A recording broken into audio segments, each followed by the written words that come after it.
Otherwise suspension ఉండదు. Suspension ఉండదు, అతని మీద కండెమ్ చేయాలని చెప్పేసి డైరెక్ట్గా ఆ మీడియా ఛానల్సే చంద్రబాబు నాయుడు గారు దీని మీద సీరియస్ అయ్యారు అని చెప్పేసి వాళ్ళు మాట్లాడటము. ఎందుకు?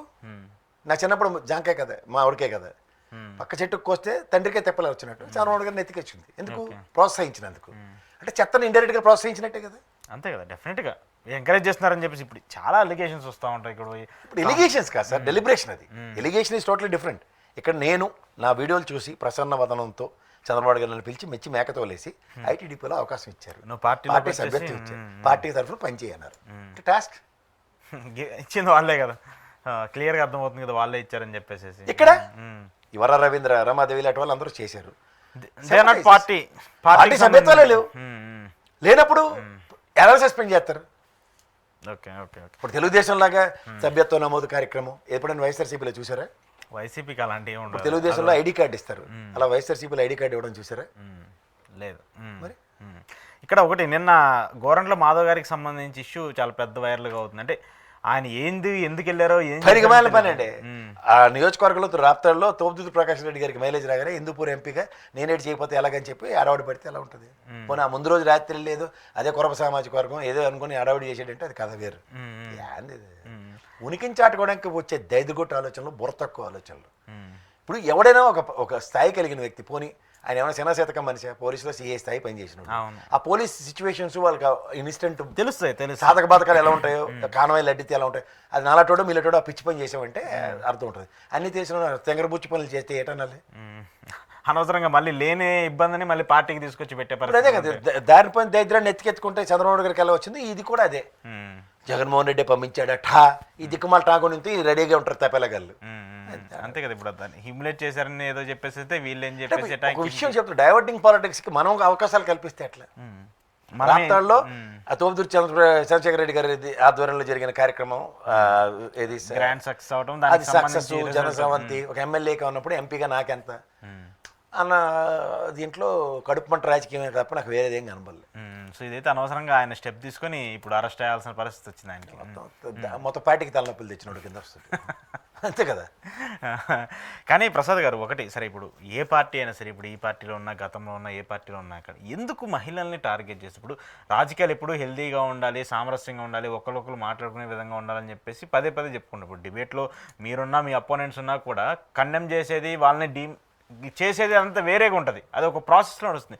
కానీ ఎందుకు ఇలా జరుగుతుంది? దీనికి ఇప్పుడు గతంలో పవన్ కళ్యాణ్ గారికి సంబంధించి, లేదంటే అప్పుడు ఆ టైంలో మీడియా చేసినటువంటి వ్యాఖ్యలు కావచ్చు, మొదలు పెట్టినప్పుడు దగ్గర నుంచి ఇప్పటి వరకు కూడా ఇది ఇంకా కంటిన్యూ అవుతూనే ఉంది కదా, దీన్ని ఎక్కడ తుంచగలం? నాకు ఇవాళ చిన్నపిల్లడైనా కిరణ్ తీసుకున్న స్టెప్ నచ్చింది. హెన్స్ ఫోర్త్ అన్న దగ్గర ఇవాళ అది నాంది పలికితే ఎవరైతే టీవీ డిబేట్లకు వెళ్తారో, లేకపోతే ఎవరైతే యూట్యూబ్లో చేస్తారో, సంయమనం పాటించడం, విచక్షణ కోల్పోకుండా ఆడపిల్లల పట్ల, ముఖ్యంగా ఇంట్లో ఉన్న ఆడవాళ్ళందరికీ ఉంటారు. మీకైనా అక్క, చెల్లి, అమ్మ, భార్య, ఎవరు లేకుండా ఎవరు ఉంటారు సార్? మనం వ్యవస్థలో ఉన్నాం, నాకెంతో మీకు అంతే అన్న బాధని ఒకసారి ప్రతి ఒక్కరు అన్వయించుకొని తదనుగుణంగా చేయకపోతే మాత్రం డెఫినెట్గా it creates ruckus. Okay okay, దీని మీద ఖచ్చితంగా స్టెప్ అనేది పడాలి, తీసుకోవాలి. ఇప్పుడు అతను ప్రొయాక్టివ్నెస్ చూపించినట్టు మిగిలిన కూడా అదే విజ్ఞతను ప్రదర్శిస్తే ఫర్దర్ తర్వాత please give respect to the chairs.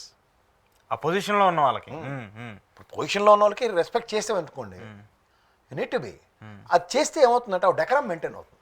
ఇప్పుడు నీకు నచ్చలేదని చెప్పి ప్రతి ఒక్కరిని అదే ప్రాస్పెక్ట్లో డ్రైవ్ చేద్దామంటే కుదరదు.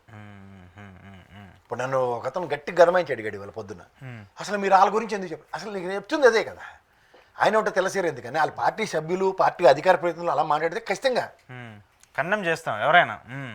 ఎందుకు దెర్ వాజ్ ద డిబేట్, అధికార ప్రతినిధి వైఎస్ఆర్సీపీ ఇష్టం డెలిబరేషన్ ఇస్తే నేను ఫుడ్ డౌన్ చేసి ఇచ్చాను లైవ్లో. అండ్ నెక్స్ట్ లెవెల్లో కంప్లైంట్ కూడా ఉంది నా దగ్గర. Is it the way, this is what the training what you are giving it to him అని. ఎందుకంటే నో హ్యాంకీ పంకిస్. ఇవాళ ఒక స్థాయి కలిగిన వ్యక్తుల కింద అభివర్ణిస్తున్న వాళ్ళు మాట్లాడితే మాట్లాడండి, అంతేకాని వాళ్ళు యూట్యూబ్లను బేస్ చేసుకుని కర్మగాలి పార్టీ ఓన్ చేసుకున్న తర్వాత కూడా ఇంకా డెకరం మెయింటైన్ చేయకపోతే, 44 సంవత్సరాల లెగసీ ఉన్న తెలుగుదేశం పార్టీ, దానికి ఇట్లాంటిది దరిద్రం ఎప్పుడూ లేదు. బ్యాడ్ నేమ్ క్రియేట్ అయిపోతుంటది కదా, పక్కన తెలుగుదేశం అంటారు కదా, టీడీపీ కార్యకర్త అంటున్నారు, టీడీపీ చంద్రబాబు నాయుడు గారు ఇన్వాల్వ్ అయ్యారు, ఇవన్నీ మాడవలసి వస్తున్నాయి కదా. అదే ఓ యూట్యూబర్ అనుకో, నేనేం దగ్గర చెప్పాను కదా, నన్ను మెల్ల దండేస్తాడు, చెప్పులు దండేసి ఓ చెప్పుతో కొడుతూ మాడతాడు. ఎవరు చూసిన వాళ్ళు చూస్తారు ఆడ జీవనభృతి దానికోసం ఏదో ఏదో పడుతున్నాడు బాధలు పని అది నా లెవెల్లోనే నేను కంప్లైంట్ ఇవ్వాలా అన్న ఇవ్వాలంటాడు నేను ఇస్తే వాడు పెద్దోడిని చేసినట్టు అయిపోద్ది కదా. పెద్ద చిన్న కాదు ఇప్పుడు ఇప్పుడు నాకు నేను మాడింది దానికి నచ్చలేదు సార్ ఎవరు ఆడ మాట్లాడడానికి అనుకోవడం అది అతని హక్కు, అది అతని హక్కు నేను భంగం కలిగించాను కాబట్టి. కానీ ఒక పార్టీ తరపు నుంచి మాట్లాడుతున్నప్పుడు జాగ్రత్తగా ఉండాలి. ఇప్పుడు నేను ఒక అనలిస్ట్గా మాట్లాడుతున్నాను, అతనికి నచ్చట్లే. అతను ఒక ఇండివిజువల్గా అతను యూట్యూబ్ చేసింది నాకు నచ్చాలి, నచ్చకపోతే నేను ప్రతి చర్య ఉండాలన్నది నా కాన్సెప్ట్ కాదు అది. Okay okay I don't care.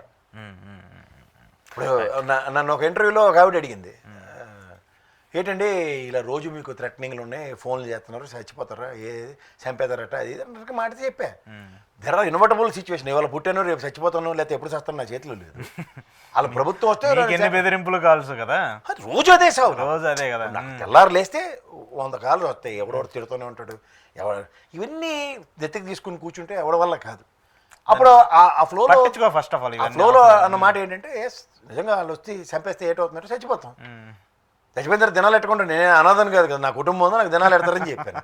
దాన్ని పట్టుకుని నీకు దినాలు ఎడతారట కదా, భోజనాలు ఎప్పుడు అంటే నీకు తిండి లేదా బాబు. ఓకే, కంక్లూడ్ చేస్తూ ప్రసాద్ గారు, జగన్మోహన్ రెడ్డి సెక్యూరిటీకి సంబంధించి సరే ఇది దాదాపు ఇంకో నెల ఆగితే సంవత్సరం అయిపోతుంది, ఏడాది అవుతుంది కూటమి ప్రభుత్వ అధికారంలోకి వచ్చి. ఈ ఏడాది దగ్గర పడుతున్నా కూడా ఒక మాజీ ముఖ్యమంత్రికి సంబంధించినటువంటి సెక్యూరిటీ ఇష్యూ ఎందుకు ఇంత పెద్ద ఎత్తున వివాదం అవుతుంది? దీన్ని రాష్ట్ర ప్రభుత్వం సరిగా పట్టించుకోవట్లేదా? మళ్ళీ వీళ్ళు కేంద్రానికి వెళ్ళి కేంద్ర హోంశాఖను కలిసో లేదంటే కేంద్ర ఇంటెలిజెన్స్ని కలిసో నివేదిక ఇచ్చేదాకా తెచ్చుకోవాల్సి వస్తుందా? ఎందుకు సార్, స్టేట్ సెక్యూరిటీ రివ్యూ అయింది, హైకోర్టులో పిటిషన్ నడుస్తుంది, రేపు ఎప్పుడు వెర్డిక్ట్ ఉంది, అది ఖచ్చితంగా they have to increase. It's on going thing. Because నిన్న జరిగిన రాప్తాల్లో జరిగిన హెలికాప్టర్ దృశ్యాలు కానీ రీసెంట్ పాస్ట్లో ఆయన మిర్చి యాడికి వెళ్ళినప్పుడు ఇవన్నీ పరిగణలో తీసుకుంటారు. డెఫినెట్గా ఉంటుంది, బట్ ఇవాళ రేపు అనేది మాత్రం మన చేతిలో లేదు. కొన్ని మొండిగా చంద్రబాబు నాయుడు గారి అడ్మినిస్ట్రేషన్ స్కిల్స్కి భిన్నంగా నడపబడుతున్నది ఈ గవర్నెన్స్ ఇప్పుడు ఉన్నటువంటి సిచ్యువేషన్. సో అందుకని ఏమవుతుందంటే మనం ప్రతిదీ భూతద్దంలో చూసి విశ్లేషించవలసి వస్తుంది. ఇది ఎప్పుడూ లేదు అట్లా. ఈ never cares about these sort of things. కానీ ఈసారి దాని మీదే ఫోకస్ చేసి ముందుకు వెళ్తున్నారు. ఎందుకంటే హీఈస్ థ్రెట్టింగ్ పొలిటీషియన్ కదా, ఆయనకి ఆల్రెడీ థ్రెట్స్ ఉన్నాయి, చాలాసార్లు అటాక్స్ జరిగాయి, 2-3 సార్లు జరిగాయి. ఆయన హై థ్రెట్టింగ్ పొలిటీషియన్స్లో ఈయన కూడా ఒకటి ఉన్నాడు. ఇప్పుడు ఒక వీధిలో